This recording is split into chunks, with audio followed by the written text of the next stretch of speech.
Happy birthday, pearl drums. Happy birthday, pearl drums. Many years of rhythm. Happy birthday, pearl drums. Happy 75th anniversary, Pearl. My first contact with pearl drums was in 1985 when I was reading a rhythm magazine from England, and I remember those times would be very difficult times to find good instruments in stores in Brazil, especially in the south of Brazil. And the musicians from my generation, they would look into the magazines for information, for pictures of instruments, trying to imagine the sound of those beautiful jazz and drum kits. And one of the pages of that magazine caught my eye, and it was a picture, a full page picture of a jazz drum set, a pearl drum set, placed just in the middle of the stage between the piano and the bass. And for me it was a kind of a sign, you know, to try to get to know the sound and the colors and the beauty of those instruments, you know. Pearl drums was the first time I saw the name Pearl. So it was like a, you know, starting point to get in contact with this beautiful brand of instruments. When I was young, my great idols would be the jazz players, you know. And among the jazz players, one was very special, and it still is very special for me, and it is Art Blakey. You know, and every time I would have the chance, I would buy a record by Art Blakey and the Jazz Messengers. And one of the records that I bought, I was reading the information in the back cover, and I saw this picture of Art Blakey playing pearl jazz drum set, you know, 2 toms and natural finish, you know, the color of the wood. And I was listening to the album and looking at the picture and feeling that warm sound, you know, that would come from this beautiful drum.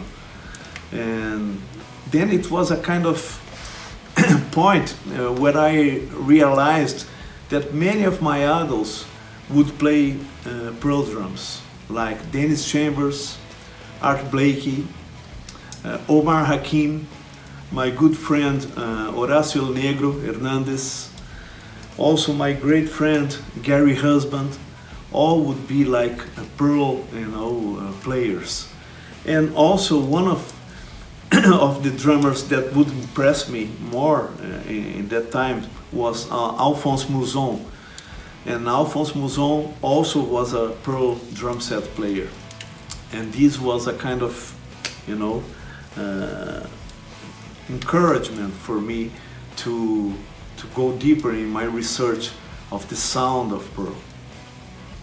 I remember in 1992 I was playing at a drum festival in the south of Brazil.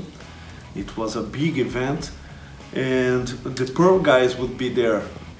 And they came to me after I played, and they said, "Man, you know, you should check out this hi-hat extensor, you know."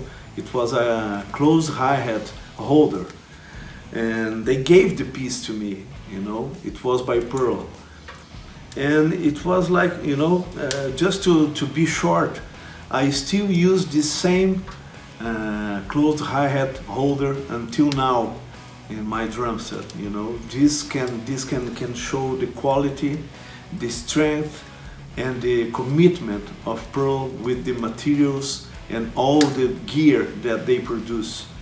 It's amazing because you can't tell this is a very old tool already, but the quality and the strength and the functionality is still up to date, you know. This tells a lot about pearl instruments. One thing that impresses me a lot about pearl is that they are all the time trying to improve. You know, every year they come with new instruments, new ideas, new ways and new concepts of instruments to give the players more comfort, more, you know, confidence, and to express the love for music. And every time they create something new, it's even better than it was before. And this, I believe, is the key to any successful mind, you know, is to try to keep evolving, keep developing, keep going ahead and changing, making the best of the best. And this is what I think about Pearl, is the best sounding instruments ever.